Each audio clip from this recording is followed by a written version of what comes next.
ഈ ഹൈക്കോടതി ഉത്തരവിൻ്റെ പശ്ചാത്തലത്തിൽ എനിക്ക് ആദ്യമായിട്ട് പറയാനുള്ളത് ഒരു 5 കാര്യങ്ങളാണ്. അത് ഇന്നത്തെ വിഷയത്തിൻ്റെ ഒരു കാര്യവും കൂടെ അതിൻ്റെ പശ്ചാത്തലത്തിൽ. ഒന്നാമത്തെ കാര്യം, ഇ.പി. ജയരാജനെ രാജിവെപ്പിച്ച മുഖ്യമന്ത്രി ഇന്ന് ഒരു ഉദ്യോഗസ്ഥനെ എന്തുകൊണ്ട് രാജിവെപ്പിക്കുന്നില്ല? ഒരു ബന്ധു നിയമനം നടത്തിയെന്ന ഒരു ഉത്തരവ് ഇറക്കിയതിൻ്റെ പേരിൽ FIR അല്ലെങ്കിൽ അന്വേഷണം തുടങ്ങാൻ തീരുമാനിച്ചപ്പോൾ തന്നെ ഇ.പി. ജയരാജനോട് രാജിവെക്കാൻ മുഖ്യമന്ത്രി പറഞ്ഞു. ഇ.പി. ജയരാജൻ ഉടനെ തന്നെ രാജിവെക്കുകയും ചെയ്തു. ഇ.പി. ജയരാജൻ ഒരു മുതിർന്ന കമ്മ്യൂണിസ്റ്റ് നേതാവാണ്, അന്ന് ക്യാബിനറ്റ് മന്ത്രിയായിരുന്നു. പക്ഷേ ഇന്ന് ഒരു ഉദ്യോഗസ്ഥന്, ആ ഉദ്യോഗസ്ഥൻ ശിവശങ്കറിൻ്റെ പിൻഗാമിയുമാണ്, അദ്ദേഹത്തിന് മുഖ്യമന്ത്രി പരിരക്ഷ നൽകുന്നതിൽ തീർച്ചയായിട്ടും ദുരൂഹതയുണ്ട്. രണ്ടാമത്തെ കാര്യം, 2015 ഇതേപോലെ ഹൈക്കോടതിയുടെ ഒരു ഉത്തരവിൽ ഒരു പരാമർശം ഉണ്ടായപ്പോൾ അന്നത്തെ ധനകാര്യമന്ത്രി KM മാണി രാജിവെച്ചു. സീസറിൻ്റെ ഭാര്യയുടെ മുകളിലൊന്നും സംശയം ഉണ്ടാകാൻ പാടില്ല എന്നുള്ള ഒരു ഇംഗ്ലീഷിലുള്ള വാചകമായിരുന്നു എൻ്റെ അടുത്തുണ്ടായിരുന്നത്. സംശയം ഉണ്ടാകാൻ പാടില്ല ഭരിക്കുന്നവർക്ക്.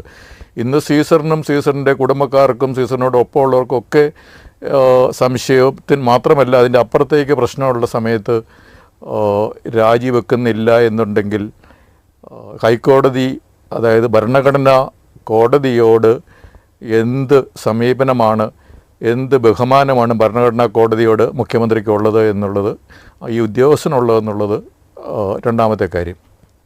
മൂന്നാമത്തെ കാര്യം, ഈ ഉദ്യോഗസ്ഥൻ KM ഇബ്രാഹിം 2003 തുടങ്ങി 2005 വരെ MGP എന്ന് പറയുന്ന ഒരു പ്രോഗ്രാമിൻ്റെ ചുമതലക്കാരനായിരുന്നു. മോഡേണൈസിങ് ഗവൺമെൻറ് പ്രോഗ്രാം. ഏകദേശം ഇന്നത്തെ വിനിമയ നിരക്കനുസരിച്ച് 5000 കോടി ADB കടം തന്ന ആ പദ്ധതി 2008 അതിൻ്റെ ഒരു വിലയിരുത്തൽ റിപ്പോർട്ടുണ്ട് ADBയുടെ. അതിൽ പറഞ്ഞിരിക്കുന്നത് ഇതിൻ്റെ കാര്യങ്ങളൊന്നും പന്തിയല്ല, എഫക്റ്റീവ്നെസ് നോട്ട് സാറ്റിസ്ഫാക്ടറി, അതിൻ്റെ ഇംപ്ലിമെൻറ്റേഷൻ ലെസ് ദാൻ സാറ്റിസ്ഫാക്ടറി എന്ന് പറഞ്ഞിരിക്കുന്നു. അപ്പോൾ ഒരു പ്രോഗ്രാം മര്യാദയ്ക്ക് നടത്താൻ പറ്റാതെ അത് മോശമാണ് എന്ന് വിലയിരുത്തിയ ആ ഒരാളെ മുഖ്യമന്ത്രി എന്തിനാണ് ഈ പ്രിൻസിപ്പൽ ചീഫ് സെക്രട്ടറി ആയിട്ട് 2017 വിരമിച്ച്, ഏതോ 7-8 വർഷം മുമ്പ് വിരമിച്ച ഒരാളെ ഇപ്പോഴും ഈ സംരക്ഷിച്ച് നിർത്തിയിരിക്കുന്നത് എന്നുള്ളത് തീർച്ചയായിട്ടും ഒരു പ്രശ്നമാണ്. അദ്ദേഹത്തിന് അന്ന് 5000 കോടി വിനിമയ നിരക്കിലുള്ള ആ കടമെടുത്തു. അതിനുശേഷം കിഫ്ബിയുടെ ചുമതല നൽകി മസാല ബോണ്ടൊക്കെ കൂടിയ പലിശയ്ക്ക് എടുത്തിട്ട് കുറഞ്ഞ പലിശയ്ക്ക് ബാങ്കിൽ നിക്ഷേപിക്കുന്നു. ഈ കടമെടുത്ത് ഇന്ന് കേരളത്തെ ഇത്രയും ഒരു ലക്ഷം കോടികൾ കടമുള്ള ഒരു സംസ്ഥാനമാക്കി മാറ്റിയതിൽ ഈ ഉദ്യോഗസ്ഥൻ്റെ പിടിപ്പുകേടും ഒക്കെ ഇല്ലേ എന്നുള്ളത് രണ്ടാമത്തെ കാര്യം. നമ്മളൊക്കെ അത് നമ്മുടെ ഒരു പബ്ലിക് ഇൻട്രസ്റ്റ് അതിൻ്റെ അകത്തുണ്ട്. നാലാമത്തെ കാര്യം, ഈ വിജിലൻസിൻ്റെ ഒരു കേസിൻ്റെ അന്വേഷണത്തിൽ തടസ്സപ്പെടുത്തിയൊരു കാര്യമാണ്. വിജിലൻസ് കോടതി ഒരു ഉത്തരവിട്ട് കഴിഞ്ഞാൽ സാധാരണഗതിയിൽ അതിൻ്റെ നേച്ചർ അനുസരിച്ച് അഡ്മിനിസ്ട്രേറ്റീവിലോട് SP ഇൻ്റലിജൻസ് ഉണ്ട്, SP ഇൻ്റലിജൻസ് ബന്ധപ്പെട്ട യൂണിറ്റിലേക്ക് കൈമാറും. വിജിലൻസ് കോടതി ഉത്തരവിടുന്ന കാര്യങ്ങൾ, കാരണം വിജിലൻസ് കോടതി ഉത്തരവിട്ടതിൽ നമ്മൾ അന്വേഷിക്കുന്നില്ല എന്നോ ഒന്നും തീരുമാനിക്കാൻ പറ്റില്ല. അതാണ് അന്നത്തെ ഒരു നയം. അപ്പോൾ ഇത് തിരുവനന്തപുരം വിജിലൻസ് കോടതി ഉത്തരവിട്ടു. അപ്പോൾ നോർമലി അത് ഹെഡ് ഓഫീസിലുള്ള SP ഇൻ്റലിജൻസ് ബന്ധപ്പെട്ട യൂണിറ്റിലേക്ക് കൊടുക്കും. ഇതൊരു വരവിൽ കവിഞ്ഞ സ്വത്ത് സമ്പാദനമായതുകൊണ്ട് അതിനൊരു സ്പെഷ്യൽ യൂണിറ്റ് കേരളത്തിൽ തിരുവനന്തപുരത്തും എറണാകുളത്തും കോഴിക്കോട്ടും സ്പെഷ്യൽ സെൽ എന്നാണ് പറയുക. അപ്പോൾ അത് ഏത് യൂണിറ്റിന് കൊടുക്കണമെന്നുള്ള കാര്യത്തിൽ പോലും ഈ ഒരു കേസിൽ തീരുമാനമെടുക്കേണ്ട കാര്യമില്ല. അപ്പോൾ നോർമലി ഇത് സ്പെഷ്യൽ സെല്ലിലേക്ക് പോകും. അത് ആ സമയത്ത് ഡയറക്ടറോ ADGP ഒന്നും അറിയേണ്ട കാര്യമല്ല, കാരണം ഇത് വിജിലൻസ് കോടതിയുടെ ഉത്തരവായതുകൊണ്ട്. ഇത് ഞാൻ ആദ്യം കേൾക്കുന്നത്, ഒരു ദിവസം അന്നത്തെ ഹോം സെക്രട്ടറി ശ്രീമതി നളിനി നെറ്റോ എന്നെ വിളിക്കുന്നു.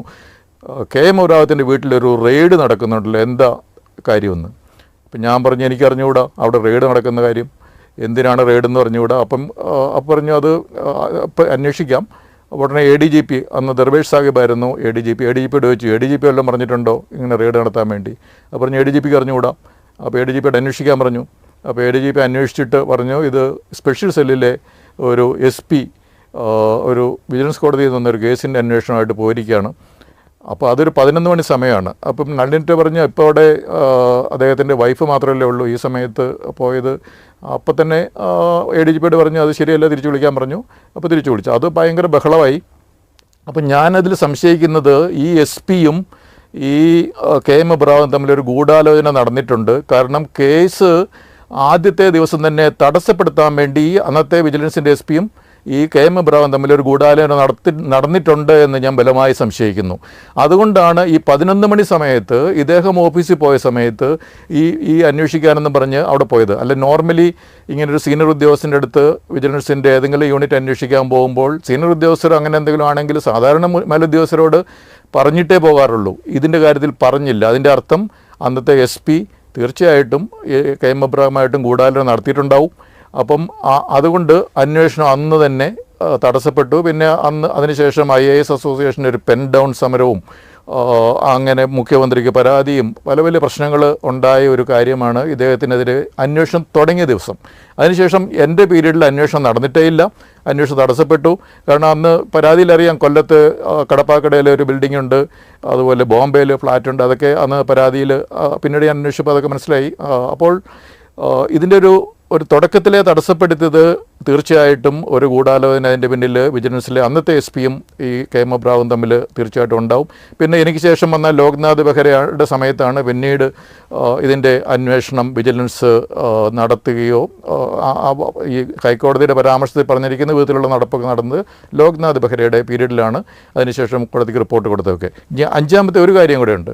ഈ ഹൈക്കോടതിയുടെ വിധിയിൽ പറഞ്ഞിരിക്കുന്ന ഒരു സുപ്രധാന കാര്യം, ഈ കേസ് വിജിലൻസിൻ്റെ അന്വേഷണത്തിൽ 2014-15 കാലഘട്ടത്തെ കാര്യങ്ങൾ ഉൾപ്പെടുത്തിയിട്ടില്ല എന്നുള്ളതാണ്. അതൊരു വലിയ വീഴ്ചയാണ്. അത് 2014-15 കടപ്പാക്കടയിൽ പെടുന്ന ബിൽഡിങ്ങിൻ്റെ കാര്യങ്ങൾ മര്യാദയ്ക്ക് ഉൾപ്പെടുത്തിയിരുന്നെങ്കിൽ അന്നേ FIR രജിസ്റ്റർ ചെയ്യുമായിരുന്നു എന്നുള്ള ഒരു കാര്യമാണ് പരാതിക്കാരനുള്ളത്. അത് കറക്റ്റാണ് ആയിരിക്കാം. ടോട്ടൽ കാൽക്കുലേഷനെ പറ്റിയൊക്കെ ഹൈക്കോടതി വിധിക്കാത്തതുകൊണ്ട്. അപ്പോൾ ഈ 2014-15 എന്ന് പറയുന്നത് ബാർക്കോഴ കേസ് അതിൻ്റെ അന്വേഷണം തുടങ്ങിയ സമയമാണ്. 2014 ബാർക്കോഴ കേസ് അന്വേഷിക്കുമ്പോൾ ഇദ്ദേഹം KM മാണിയുടെ ഏറ്റവും വലിയ വിശ്വസ്തനായിരുന്നു. KM മാണിയുടെ ഏറ്റവും വിശ്വസ്തനായ ആളായിരുന്നു. ബാർക്കോഴ കേസിൽ KM മാണി മാത്രമേ FIR രജിസ്റ്റർ ഉള്ളെങ്കിലും അന്നത്തെ സെയിൽസ് ടാക്സിൻ്റെ ആയാലും KM മാണിക്കെതിരെ 3 FIR എടുത്തിരുന്നു. സെയിൽസ് ടാക്സിൻ്റെ കോഴി കേസ്, പിന്നെ ഒരു ബാറ്ററി കേസ്, പിന്നെ ബാർ കേസ്, അങ്ങനെ 3 FIR ഉണ്ടായിരുന്നു വിജിലൻസിൽ. ആ കേസ് എടുത്ത സമയത്ത് എല്ലാ ഫയലുകളും ഈ KM എബ്രഹാത്തിന് കണ്ടിട്ടേ KM മാണിക്ക് പോകുള്ളൂ, മന്ത്രിക്ക് പോകുള്ളൂ. അപ്പോൾ അതിൽ അദ്ദേഹത്തിന് ഈ സമയത്ത് 2014 ബിൽഡിംഗ് പെർമിറ്റ് കടപ്പാക്കട പണിയാൻ വേണ്ടി കിട്ടി. 2015 പൂർത്തിയാക്കി. പക്ഷേ ഒരു MOU 2012 എന്നുള്ള ദുരൂഹതയൊക്കെ ജഡ്ജ്മെൻറ്റ് പറയുന്നുണ്ട്. അപ്പോൾ ഈ 2014-15 എന്ന് പറയുന്നത് ബാർക്കോഴ കേസ് തുടങ്ങിയ ഒരു സമയമാണ് എന്നുള്ളത് സുപ്രധാനമാണ്.